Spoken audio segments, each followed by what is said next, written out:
love is so easy, but staying in love is a tricky part. Those are two lines that come from Dalila, a song by Joshua Baraka, and it makes a lot of sense to me. I don't know about you. Some of you listen to music just for fun, but we're talking love right here, ladies and gentlemen. My name is MC Sugar, the King of Hearts, right here on the glory of love. Last week we talked about stress in relationships. I'm talking romance. And this time still, I want us to drill more into this stress factor. I got a lot of messages from fans, those who are complaining you had issues. Yes, let's keep talking. And when I tell you to try something out, give it a try and please give me feedback, because I want to know whether the advice I gave you helped you or worked for you and all that. Otherwise, I think stress is one of those things that we can never avoid in relationships. But how to deal with it is the key element, and that's why I keep telling you, when we are here, all you need to do is pay some maximum attention. Otherwise, on today's episode, I have a friend still. I love hosting my friends, by the way, because I know them personally, and I know what they are capable of as far as giving you info is concerned. Today, I know him as Brandon. You might be knowing him as someone else because he's a public figure. I love him for his professionalism as far as media is concerned. Omanyi media kati yaguddemu watu chiyite nabe. Buli omu anoonya what we call cheap popularity. I see some interviews. I was watching this viral sound that is going around. How did you come? I came on the foot too. And someone texts that on TV. Seriously? Some of these things should end on social media and everything gave you. Nekansoke muleke ye yanjule mbutongole, and then we dig into this whole story.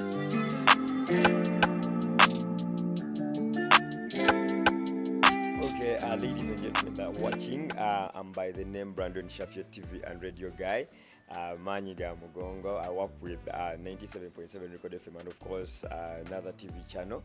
But I'm here and so delighted to be part of this and discuss things that help the world.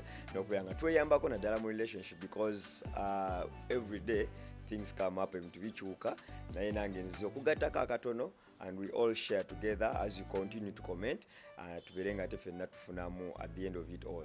Brandon is one of those guys that I believe in so much because before even he knew what my name was, and I think it was a radio show, and he pulled me aside nangamba chokola chitufu, you know, and that gave me the feel like sometimes I love my friends commenting on what I do, but when a stranger comments, I give it more attention. Kwanga nchimanya abachikoze with no strings attached.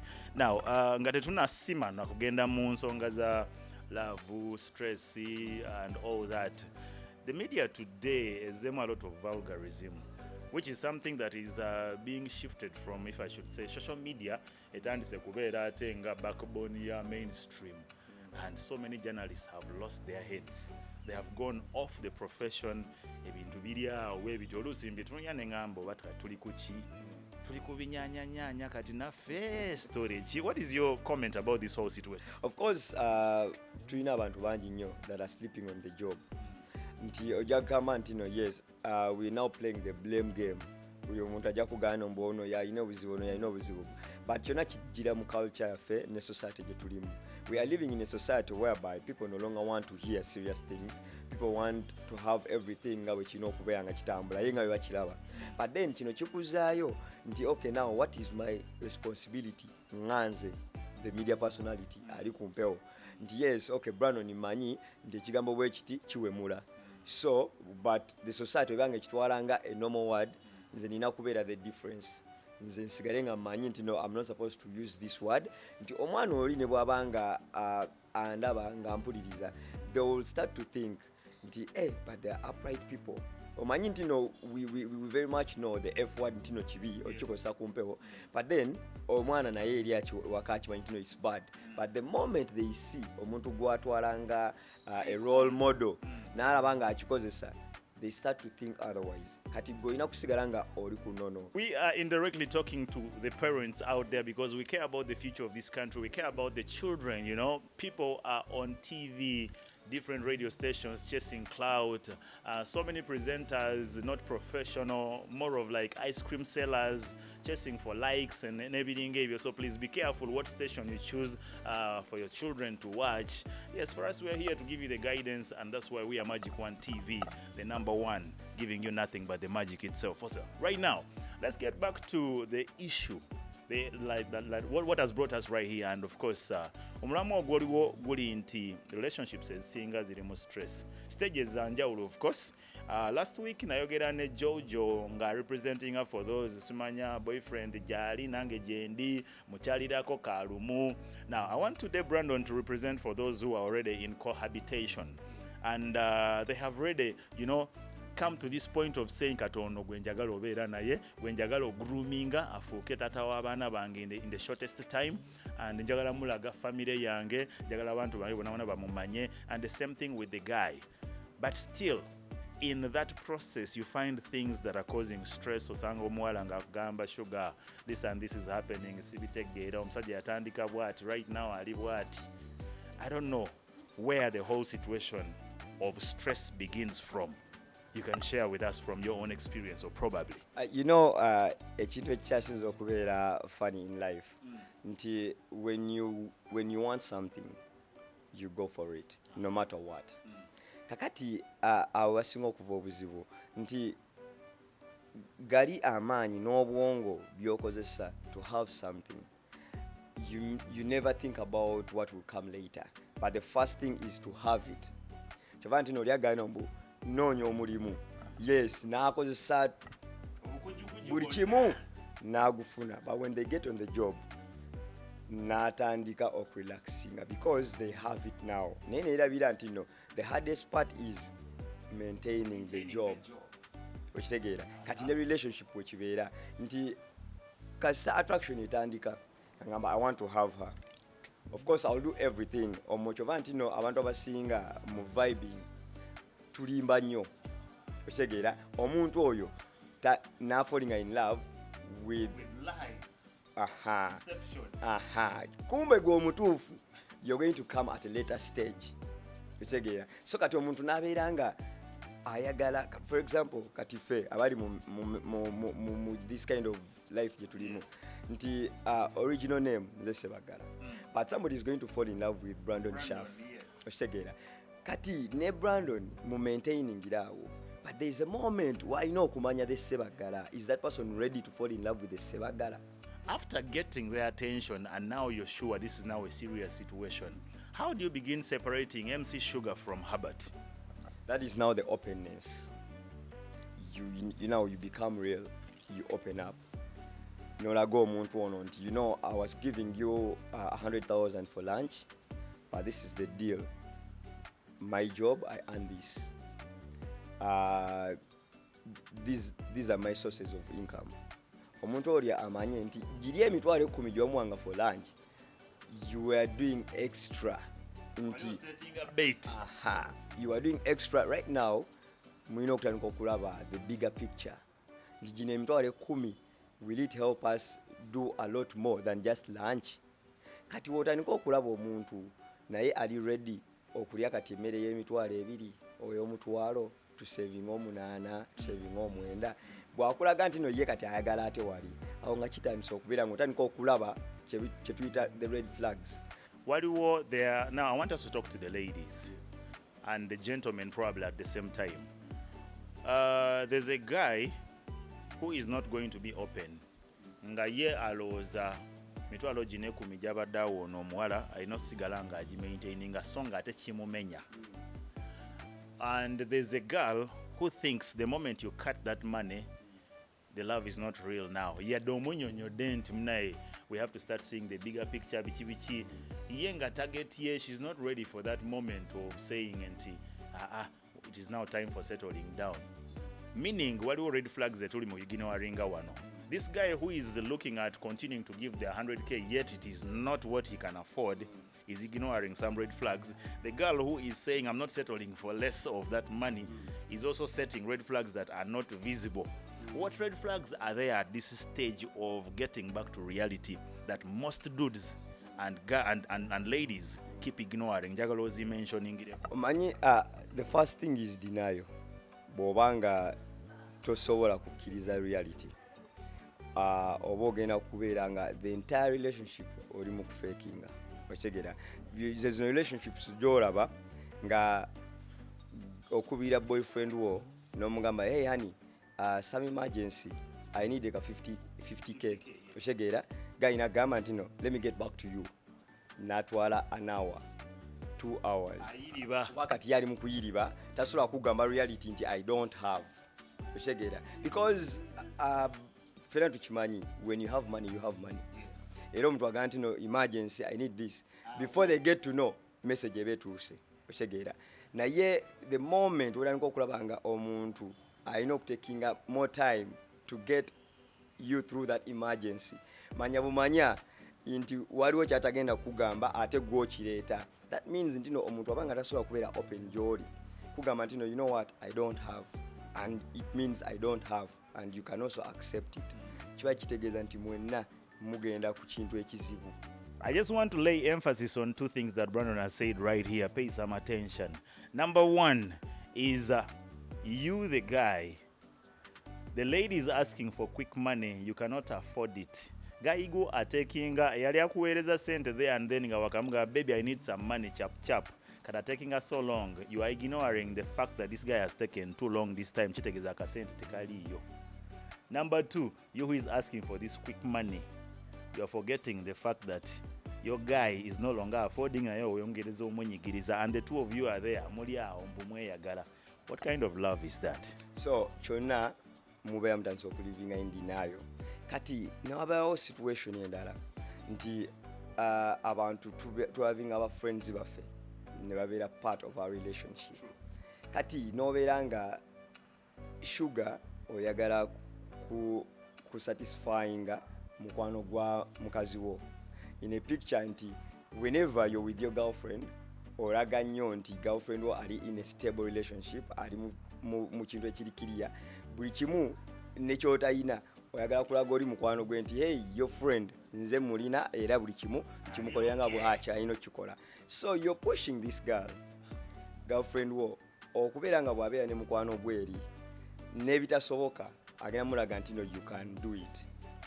Have you heard about girls nagamba ba girlfriends we nti hey you know I went with him to Cinemax netulaba movie bichi and before you get to know it mutudda omukirinze and the friend re-echoes the conversation and that day gwe wabadde wammwe and you're like hey so you take it easy ngoli akinyumya and your girlfriend is here yeah we enjoyed baby you remember that movie nenga nawe kenyini you very much know you didn't attend any movie with so her. Like in reality there are couples who keep faking life definitely because ekintu mwakitaddemu abantu abalala otegeera because bino ebintu tubiraba oli naavaawo nga agamba boyfriend we nti honey I cannot let my friends know that we don't have this otegeera so guy namuga what should we do omwana namugana mbomanyi wewole motoka ya gundi otegeera so mwe you satisfying the other people mwa ababiri mu failinga because by the time you get to know it this girl is going to have another dude that will fall in place nature hanenga she's going to forget until all along you've tried so much to satisfy her needs in denial because oyagala abeere mu kifaananyi ekirungi now waliwo azze ng'alina gwe kyolimbirako naye akirinamu alaali nomaliriza nga now alina okuzanya the other guy to maintain you. Mbadde manye ebyo ebintu bikoma mu firimu. I've seen some of things like this in Nigerian movies, mu Korea n'ebiringa ebyo naye mwe bagayi mukikola mutya muli wa watuufu. Satisfying their loved ones. Seriously, the two of you lying to each other simply because you want to please your friends? And people have lived that way. I have seen, by the way, someone told me about Mbunze Chiki Wange, mbagenda na dating abagayi, asobola obajjako ekyabiri ekyasatu, tusobola okubaawo. I want you to cite me at least an example. Omuntu ali eyasobola okumanya nti tetuli mu kunyumya film like for real. You know, tebakugambanga nti the movies you watch, all the books you read, come from Mars. No. It is contemporary society. Yes. Nti ono writer alaba ekintu ekiri mu society. Nagamba now when I tell a story, nganjinyumya bunyumya somebody will not take it serious. Kanjimuwe mu film. Ochegede ajirabe but now twerabira. We try movies that we enjoy and we fail to pick the lessons. Sometimes actually after watching the movie, I told us that we want to act what we saw in the movie, but tuchiweko ka trial, you are literally putting yourself in the situation. Bro, sis, why are you faking life? Why? This is when I want you to get involved, by the way. Read the numbers that are on the screen and feel free to let us know. Share your story with us. Let us know. Chichi chigenda maso. Echikusobedde. Now we cholaba. Umanyi sometimes we are the guys, we're supposed to lead this relationship. But instead, we become the fools. We're the ones leading the foolery. Gwasindika mukazi wo girlfriend wo ntumwana omanyi genda. Gwamusettinga on dates. Seriously? If you're my muko, nenchitegera and you're sending my sister to go and get vibed by these sugar daddies, abasajja abalina amajja olwokuba nawe oyagala lya kwaga amajja. Kati kitegeeza bw'atumya enkoko oga baby tomalaawo enkoko eyo kakasa nti ogifisaawo bakole parking nange ondeetereko ndye. Oyo nno abagezezza akali mu hide and seek. But waliwo ate n'abalala nga yajjanga brother. Ndako naawe. Sebo ku dates. And the girl is, hey guy, meet my brother. Nga brother, ate ye boyfriend omutuufu. And this guy ali awo bambi ye tamanyi kifaananyi kituufu. Kyova nti nno tulaba relationships ezimu. Kali nga balina otippinga brother. Brother akiveemu so that guy akontinuinga ne sister because nothing can happen nga brother waali.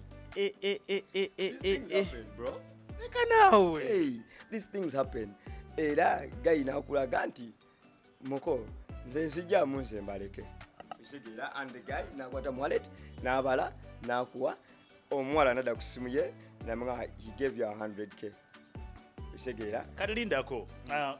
Gwe, how would you feel without remorse watching a guy go with your girlfriend? Obviously waba amaze okujjamu balina okgenda ate tolina kunonooza. And the girlfriend will tell you nothing happened. Sure. Yes. We've had girls n'atuuka neyeekyangira mu kkubo. But how do you trust when she says nothing happened?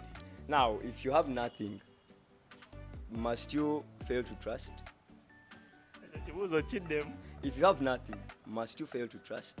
Omanyi omuntu yenna oyina kuboggola nga nawe okimanyi bulungi nnyo you're fulfilling your responsibility. Tosobola kuboggola nga you cannot handle. You don't have the bargaining power to kubogola. Ate obogola ngani. Baganda bange tukole nnyo. This is 2024. We need to work harder. Okitegeera. Kyova nti nze in most cases I always tell people nti don't go in for something you can't handle. Because at the end of the day you're going to get compromised in situations zonna. Because you would want to say no, but can you say no in real sense? The circumstances are forcing you to be a yes man. Yes. Ladies and gentlemen, let's breathe a little. When we come back, this conversation is just getting started. There's so many of you out there hustling, suffering under circumstances that you have failed to get yourself out of. Today we are helping you to get that leash off your neck. We're helping you to break that chain. You only need to pay attention. If you have questions, drop them right now on that number and I'll be getting back to you after the show.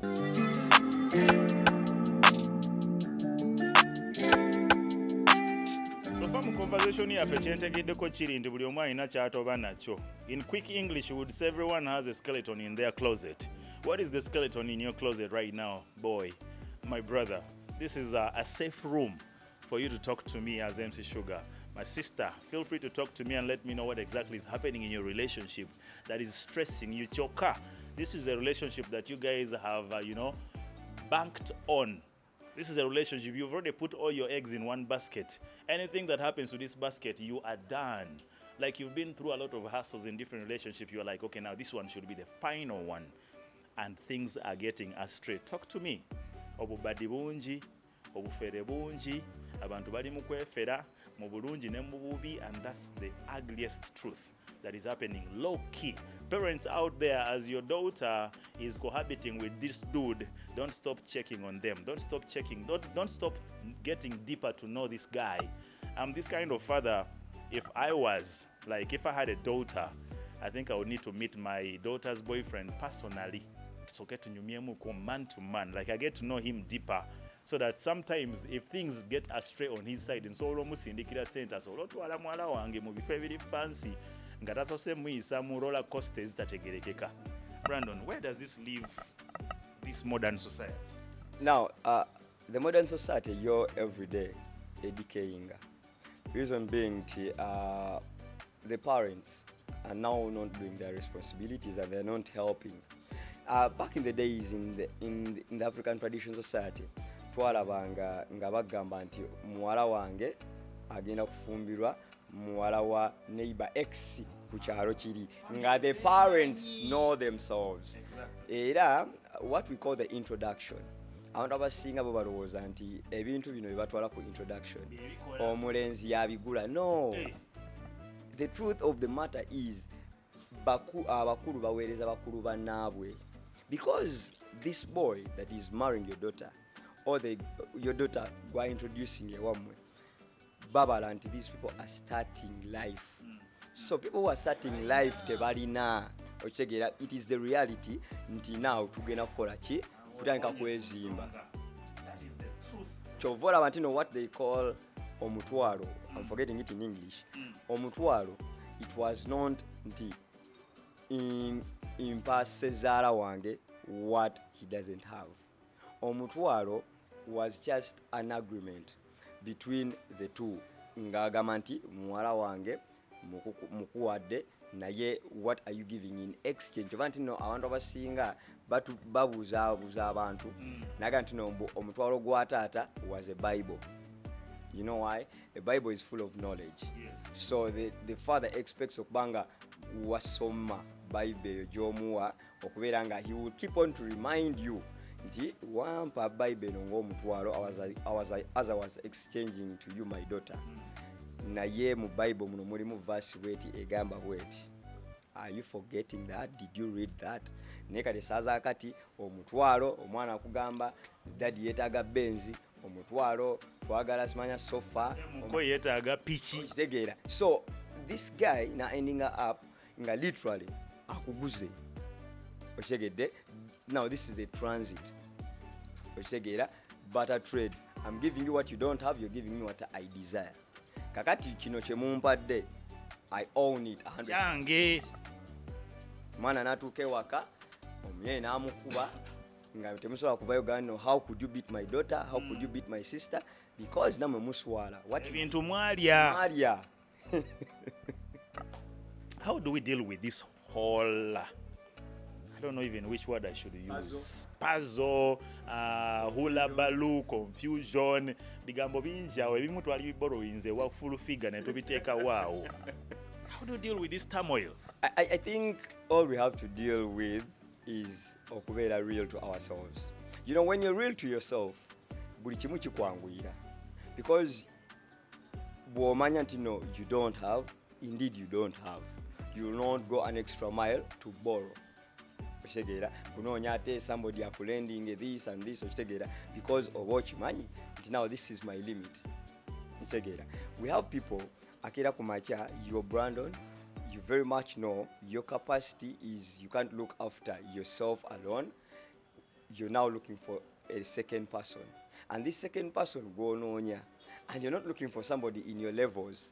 You're looking for somebody higher than your level. You're looking at a girl, yetaga 50k ezenjala per week, yetaga wig, okitegeera, mitwalo 8 tikati oli ali mutula bagenda gamba. So you mean Brandon omwavu teyetaga laavu, teyetaga muntu gwayagala? Yes, you can have the choices, but then these choices gena kupushinga ku extreme nga you cannot handle. Beba abantu bawulira nga guy mvubuka ali 24 years ninga stress jaina alabikanga ya muntu wa myaka 6 okitegeera no mugamba bro what's happening okitegeera guy ngomusanze nti ali mu youthful age ye yandibadde nga alivinga life gyolaba nti nesanyusa okitegeera nti asobola kwambala ekintu nga it looks good on him ninga guy stress jaina si ye kufaanana bulungi, stress jaina ya the other partner we okubeera nga ali okay kati ye nagamba now let me die mbere bwenti so that she's happy. Nene weerabira nti no, yes you're maintaining her to be happy, but then ye atandika okulaba nga tokyali level ye, but gwe you're stressing yourself. kyogereko. Oh my goodness, banaye weetunulire otutunire ekifaananyi kyo n'ekifaananyi kya girlfriend wo. Do you guys look of the same class? Oh, her class is higher than yours by looks. If that is the case, saawa yonna kigozi ogenda mufiirwa. Yes, because now kyova nti no omuntu agamanyo nti no abantu beerabira, abantu tebajjukira. Bro, there is nothing so hurting nga gwe kuhasolinga to make somebody have a good life. Ku sweat yo omuntu yonakera ku macha nakucheatingako. Oja kigamba abantu bakutunire bagambe this guy is a fool. Oshegera, look at the lady gwagama nombuya gwateka mulaba ye bwafanana.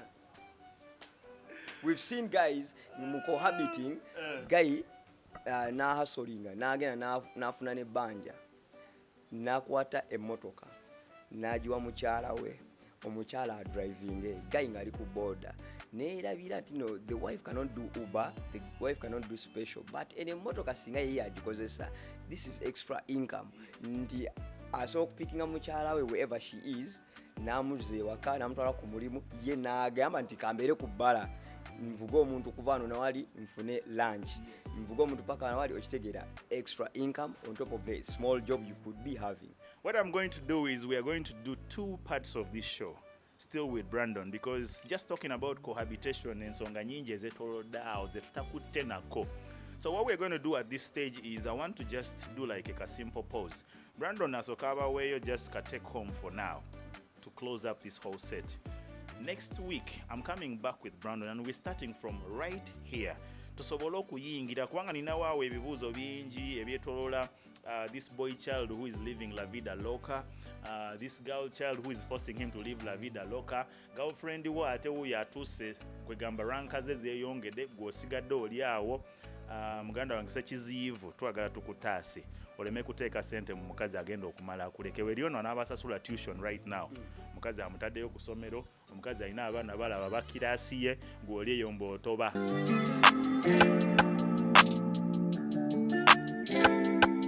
sum it up is abantu abasinga we take ourselves for granted. Ninga ate the reality is gwolina okusooka kwetunulamu. You know, we the Rastas, we always say meditate upon your life and yourself.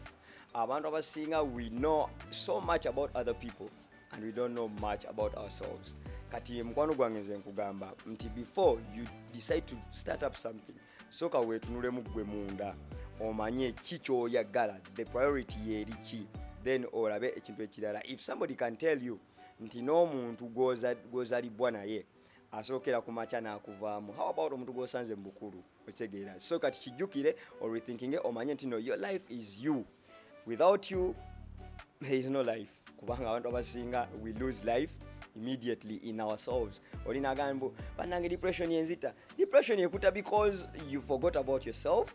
Kakati depression yekuta because you're thinking banange kakati obulamu bwe na living kati buli luddawa. Kubanga you're thinking about other people gwe weerabidde. Kyova nti n'abantu abasinga babagamba nnyo ti tukako time jako essimu yo webage ku kitanda kyo tunule waggulu, think about your day, olabe kikyoyingiza ku ggwe na bimeka byoyingiza ku balala. Nze mbeera ku mpewo but I so much of myself, hey mbadde mpa abantu all the advice, nze neewadde kyenkana ki ne noti